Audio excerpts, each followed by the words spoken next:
Coast to coast. The Stephen A. Smith Show. In as little as 3 minutes at 1-800-PROGRESSIVE and Progressive.com.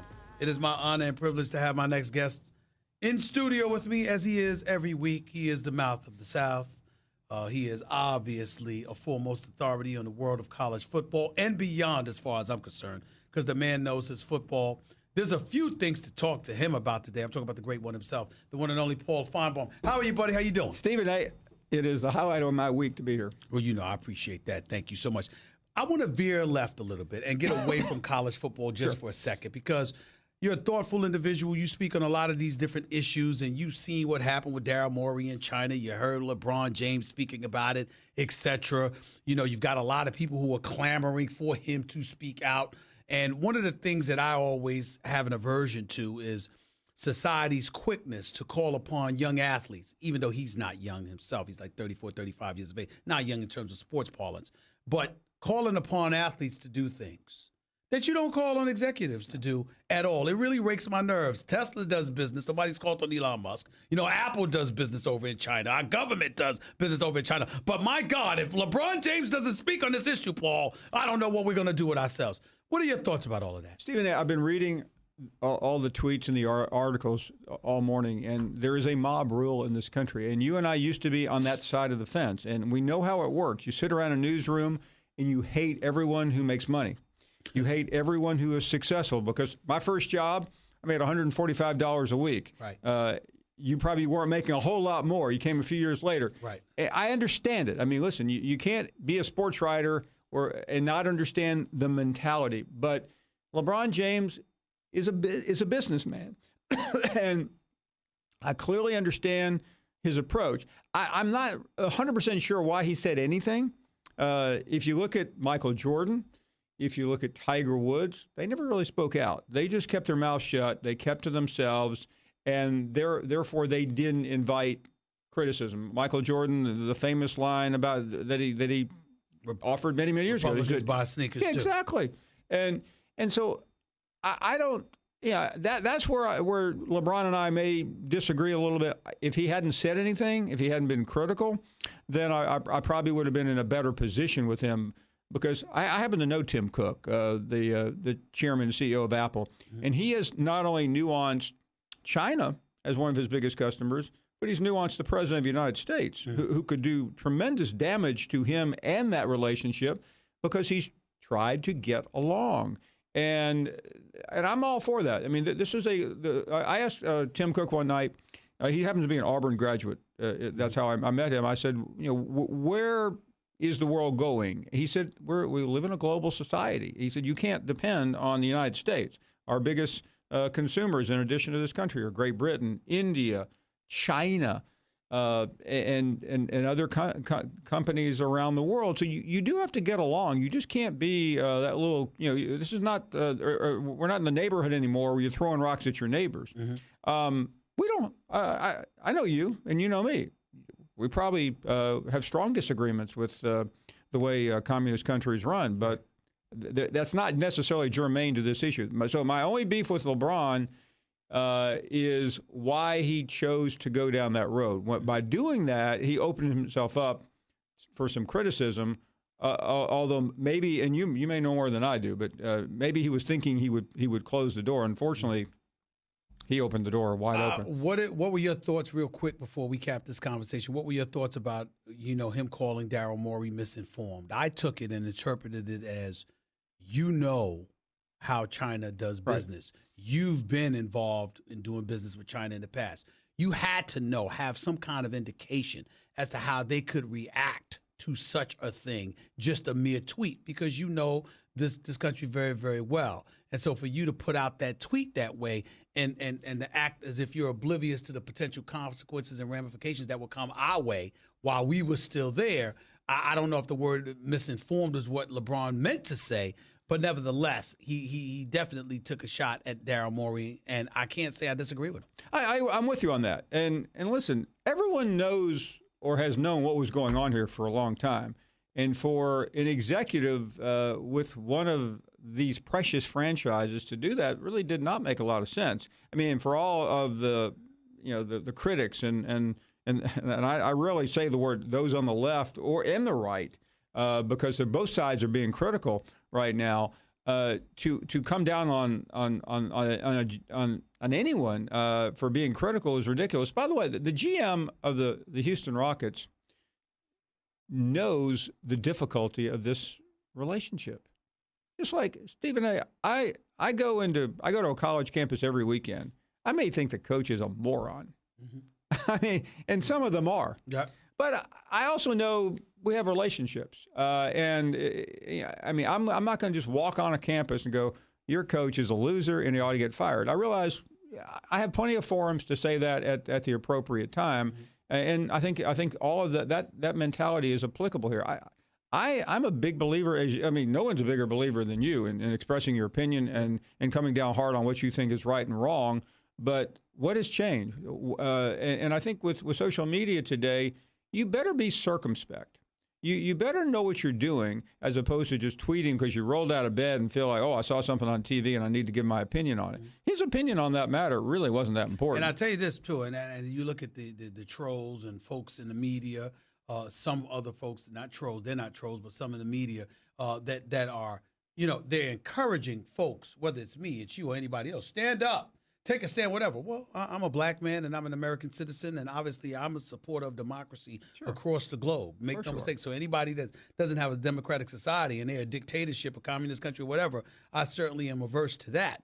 But the flip side to it is that what amazes me is there are people that'll look at you and say, well, call them out. Like if you're in the United States, call out China. Well, you're doing business with them. I don't see anybody calling out their employers who you do business with.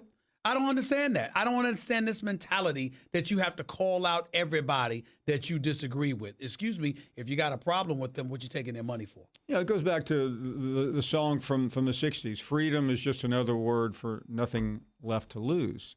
And I understand it. If you have nothing to lose, go out there. But the Stephen A., I would resent anyone in America who would attack you for this stance, because no one has stood taller than you for what's right and pointing out what's wrong. I just think you have to, in 2019, be understanding and be cognizant. I mean, I'm no longer a 19-year-old on a campus that wants to protest everything I see. I mean, you do have to try to get along with people, whether you look the same with them, whether you believe in the same things, or whether they have a completely different form of government. Gotcha. Paul Feinbaum right here with Stephen A., ESPN Radio, ESPN News. Let's get to some college football matters, because what the hell happened at Georgia? Your Georgia Bulldogs, Paul Feinbaum. Yeah, I was big on them. I mean, to lose to South Carolina with a quarterback that's hopping around on one leg, I couldn't believe it. What happened to them? They fell into the same trap that a lot of schools fall into. This is, I think, the fifth year in a row, not the fifth year, but the fifth year since the BCS, that an unranked team, that a BCS, a playoff team has lost, a potential playoff team has lost an unranked team. My point is, you can still get to the playoffs, but that wasn't the question.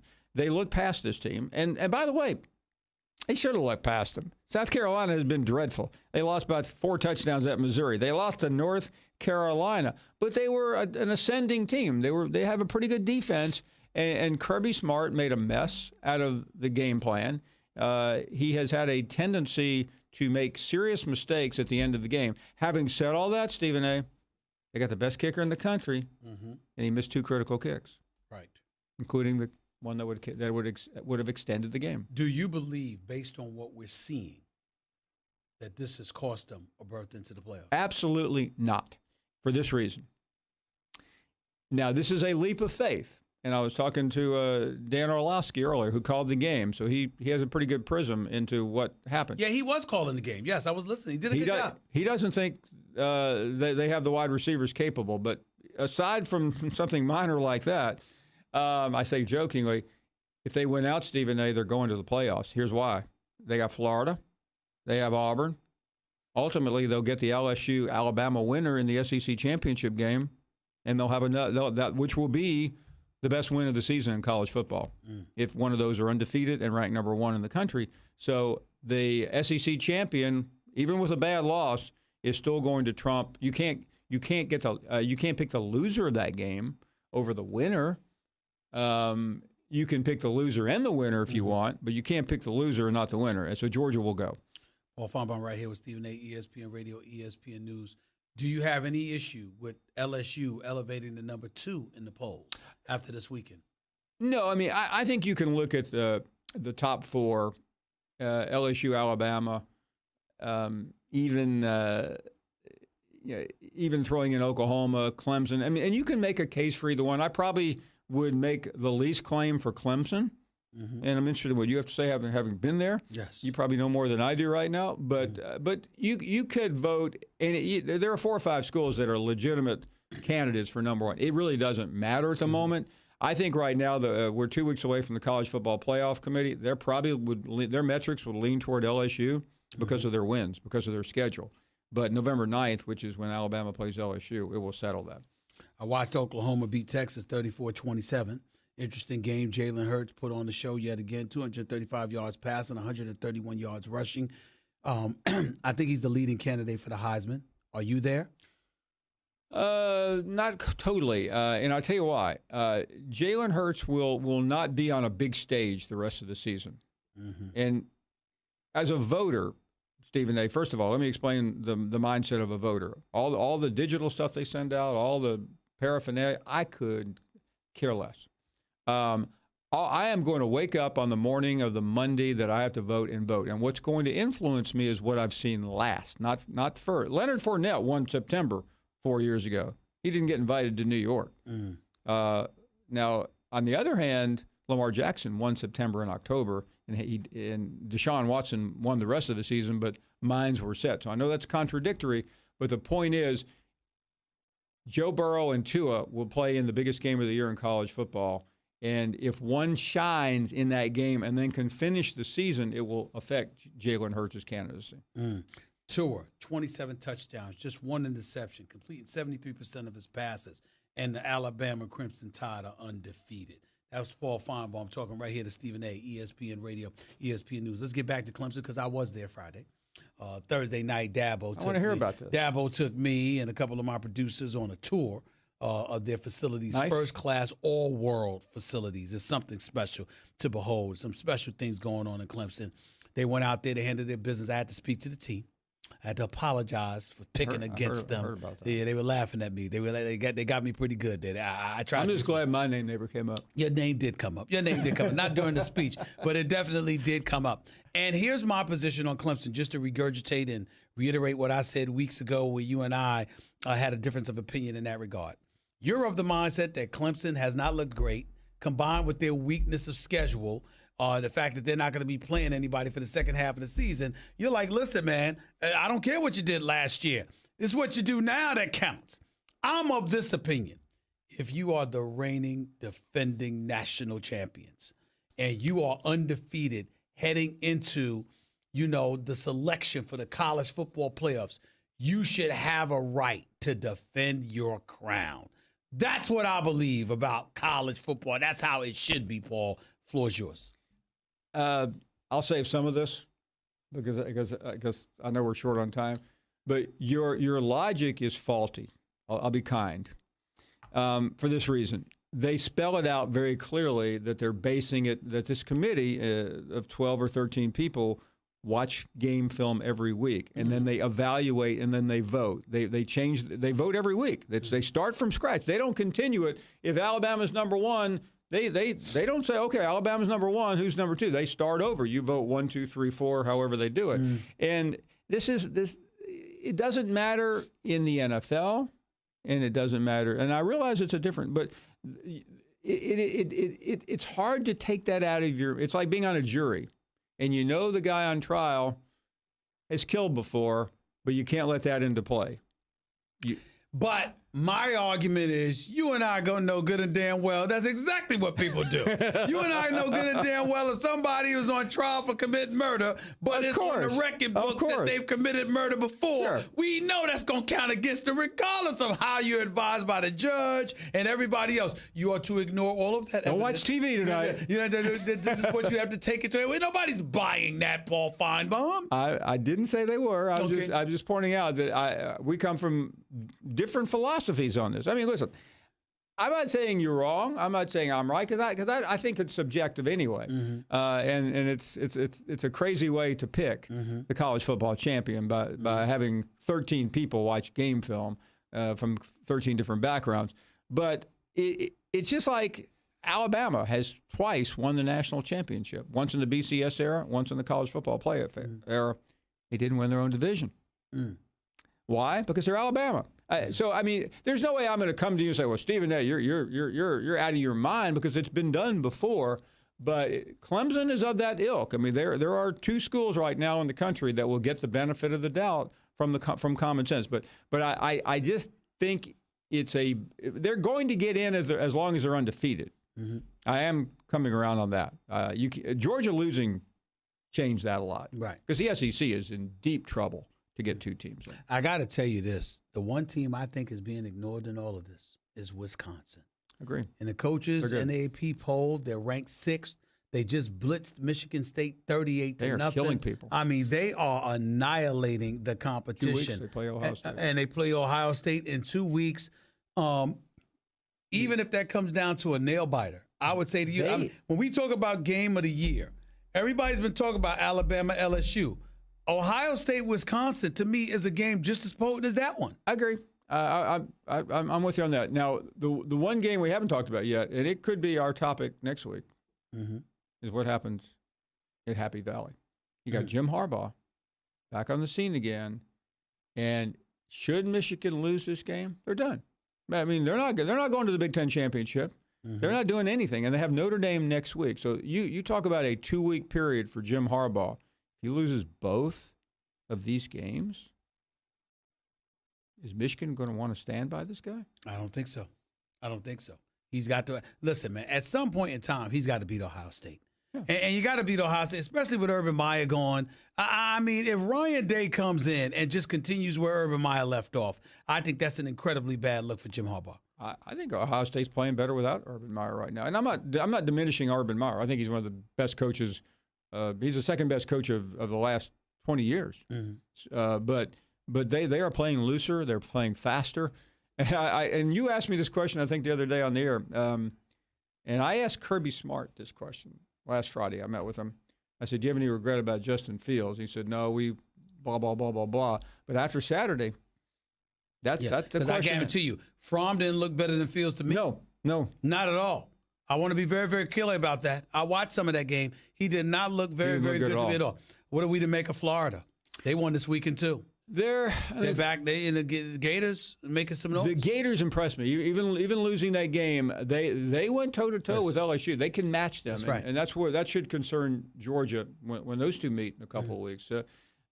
LSU, I'm not diminishing anything they've done, but their schedule's a little trickier than. I mean, they still have a lot of tough games left, and even before they get to Alabama, they're on the road this week at Mississippi State. Laugh if you want, but it's a trap game if you're in Vegas. They have Auburn next week, which is a team that went toe-to-toe with Auburn, with Florida a week ago. So there's some interesting games, but I will agree with you on Wisconsin. It's hard to find a team that has been more impressive. Good seeing you as always, man. It is great to see you. Next week, buddy. Thank you. The one and only Paul Feinbaum right here with Stephen A. ESPN Radio, ESPN News, 888-SAY-ESPN is always the number to call up. That's 888-729-3776. Paul Feinbaum, make sure you catch him. His show comes on at the top of the hour, so make sure you don't miss it. The Paul Feinbaum Show. That's where it's at. 888-SAY-ESPN. Let's get back to the calls. Let's go to Brian. You're live with Stephen A. What's up, Brian? Brian, are you there?